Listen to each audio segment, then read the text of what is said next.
What if I told you Diogo Jota spent his final 48 hours under invisible surveillance? That every step, every breath, every turn of the wheel was tracked, logged, and sold to the highest bidder, until the precise moment someone decided he would never reach home alive. Because the deeper you look into the fiery crash that claimed Jota's life, the more you realize it wasn't a tragic accident. It was a countdown. And the clock started ticking the moment he landed in Spain. July 1, 2025. Diogo Jota arrives in Madrid with his brother for a short family break before heading back to England. They rent a sleek Lamborghini, excited for a quiet drive north, planning to catch a ferry from Santander. But within hours of landing, someone else knew exactly where he was. Multiple cyberforensics analysts have confirmed that Jota's phone and the Lamborghini's built-in GPS were pinged by unauthorized towers around the outskirts of Madrid. Signals commonly used in GPS spoofing operations. In plain English, someone was tracking him. Later that evening, Jota texts a close friend. "Feel like someone's on our tail, lol. Might just be tired." It's a joke, but it's the first sign that he felt it too. And that night, they check into a small boutique hotel near Valladolid. Hotel staff later told investigators they noticed a black SUV parked across the street for hours. No one checked in from that vehicle. No one left it. It was just there. Waiting. And security camera footage? Gone. Deleted remotely just hours after police requested it. July 2nd. Jota receives 3 calls from a blocked number. He doesn't answer. A friend would later reveal Jota seemed distracted at breakfast, glancing at his phone, scrolling with furrowed brows. That afternoon, Jota and his brother take the Lamborghini out for a short drive to the nearby countryside.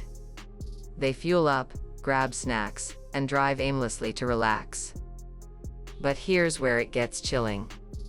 Forensic analysis shows multiple pings on the car's GPS system, including data requests from foreign IP addresses linked to shell corporations based in Dubai and Eastern Europe. In normal terms, hackers were inside his car, monitoring every turn. July 3rd. Jota wakes early, sending a quick text to his wife. "See you tonight. Love you." They pack up, check out, and begin the drive to Santander to catch their ferry home. The sky is clear. The roads are open. But just before they reach Zamora, Jota makes a last-minute decision. He changes his route, texting a friend in Portugal. Taking a quieter road, better views. How did he decide to change his route? Did someone suggest it? Because within minutes, a suspicious vehicle appears on traffic cameras just behind them. A gray sedan. Tinted windows. No plates visible. Cyber experts believe this was the moment the kill sequence began. Using a spoofed signal, hackers may have remotely triggered the AI-controlled spike strip on that empty highway. A second signal could have hijacked Jota's Lamborghini's braking and steering systems, effectively turning the car into a missile. And within seconds, it was over. A tire blowout. A hard swerve. A deafening crash. Flames so intense they melted steel. And when rescuers arrived, the wreck was engulfed, leaving nothing but silence and smoke. But why track him for 48 hours? Why monitor his movements, his calls, his route? The answer may lie in what Jota was carrying with him that trip. A laptop and a secure phone. Insiders claim Jota was reviewing final details about a multi-million-dollar investment deal he was pulling out of, tied to hidden investors in Dubai and Eastern Europe. Backing out meant powerful people stood to lose millions. And if these investors had ties to underground betting cartels losing even more money every time Jota scored? Suddenly, his death was worth more to them than his life. Ruben Neves, Jota's friend and teammate, hinted in his emotional speech. Diogo didn't deserve this. He felt something was wrong, but he thought he could handle it. He couldn't. The question is, who pushed the button that ended Jota's life? And who paid for it?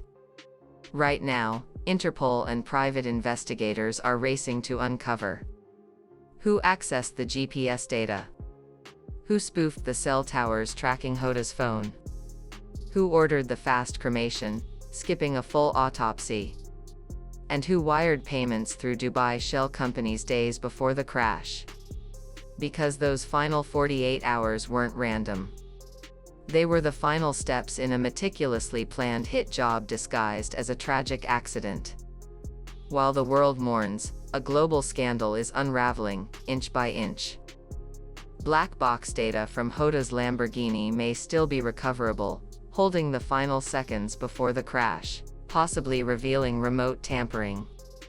Phone logs and encrypted server data could show who placed the final calls and who gave the order. And if it all comes out, it could bring down a network of powerful individuals who believed they could silence Jota without consequence. Diogo Jota lived his life with passion, grit, and loyalty to every fan who believed in him. Someone decided that was a threat. And now, they want you to forget. To scroll past. To let this become just another headline lost in the feed. But if you believe Jota deserves justice, if you believe the truth should not be buried, now is the time to act. Like this video so it reaches everyone still searching for answers. Share it with a friend who needs to know what really happened. Subscribe now if you want the full investigation as it unfolds, piece by piece, before they try to bury it again. And if you missed our first exposé, where we broke down the GPS hacks, the Dubai shell companies, and the secrets hidden in Jota's last business deals, go watch it now. Because this fight isn't over. As we close this investigation, remember, Diogo Jota's story isn't over. The last 48 hours of his life were not a random string of events but a carefully orchestrated timeline that someone out there wanted to erase, moment by moment, until it ended in flames.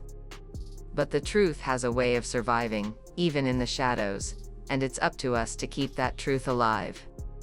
If you believe Jota deserves justice, if you believe the people behind this cold, calculated hit should be exposed, don't let this video fade into the noise. Like it, share it, and subscribe so you don't miss the next piece of this puzzle. Because we will keep following the wire transfers, the encrypted messages, the GPS hacks, until the silence is broken, and those who thought they could bury the truth in a box of ashes are finally held accountable. This is about more than football. This is about standing up when others look away. So join us. Stay alert.